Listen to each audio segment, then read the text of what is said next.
Okay, so I got rid of the PowerPoint. I'm not sure that was really much use. So I'm going to talk today about the crisis years of Edward's reign. This is the years 1051 and 1052. We looked last time at this increasing tension in Edward's early reign from 1042 through to 1050, where you have the power of the Godwin family increasing on the one side, and you've got Edward's preference for promoting Normans on the other side. And we can start to suggest, I think, that you've got two rival factions in court at this period. Of course, this is all complicated by the fact that Edward is married to Edith of Wessex. He is the brother-in-law of Harold. He is bizarrely the son-in-law of Earl Godwin at this point. But things are about to come to a head. So following 1050, when you have the appointment of Robert of Jumièges as the Archbishop of Canterbury, this is when things really, really start to heat up. And there's a classic historical trigger point, which we call the Dover Fracas. What happens is Eustace of Boulogne, who is Edward's brother-in-law, he is visiting from Normandy. On the way back at Dover, he runs into a spot of bother with the locals in Dover.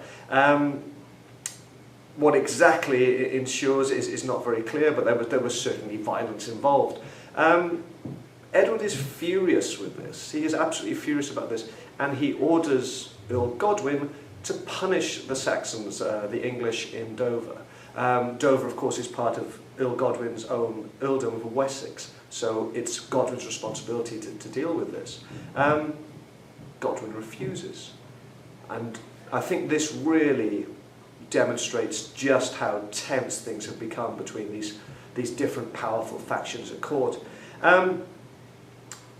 Edward summons Godwin to London. Godwin arrives. He brings men with him, and I think at this point we are close to civil war in England. However, Edward crucially gains the support of the northern earls. At this point we are talking about Leofric, who is the Earl of Mercia, and Siward, who at this point is the Earl of Northumbria. So Edward has successfully negotiated this dynastic politics I've been speaking about. He's successfully negotiated with these different earls and got them to side with him against the Godwin clan. And Godwin is forced into exile. So Godwin, Svein, Tostig, they're all exiled. They head off to Flanders. They're exiled to Flanders. Harold moves off to Ireland. Harold Godwinson at this point goes to Ireland. And Edith is taken from Edward's marriage bed and she's sent off to a nunnery. This seems to be often what happens to women at this point in the Middle Ages. If there's a problem like this with the families, then the women involved are sent to nunneries. What that tells us about Edward and Edith's marriage is open to all sorts of interpretations, of course. So 1051, any sort of essay where you're arguing about the effectiveness of Edward the Confessor, we have to concede at this point Edward is dynamic, he's forceful, he successfully negotiates with the earls and manages to exile this incredibly powerful Godwin family. All of them are gone at this point. And this is really Edmund's great moment of victory in 1051. But it's very, very short-lived.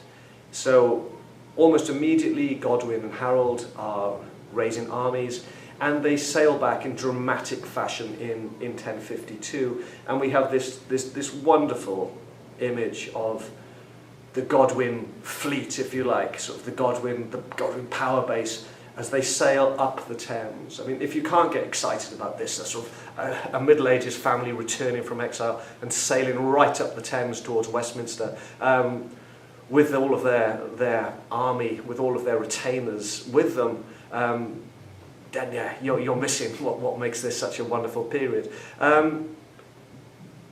Edward is powerless at this point. The earls don't want a civil war. There's lots of talk in the Anglo-Saxon Chronicle where they talk about, there's nothing worse than bloodshed. Civil war is the worst thing that can happen to a country, and everyone is very keen to avoid this. So the Godwins are reinstated just a year after their exile. 1052, they're all back in their positions, back in their earldoms. And awkwardly, Edith is returned from the nunnery and brought back to the marriage bed.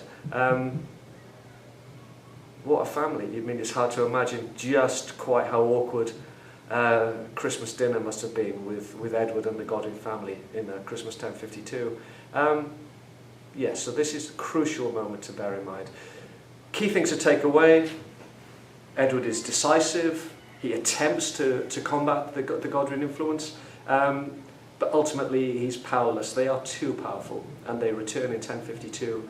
And from this point on, Edward's relationship with the Godwin family, and indeed Edward's relationship with his kingship, is going to change quite significantly. We'll speak about that next. Okay.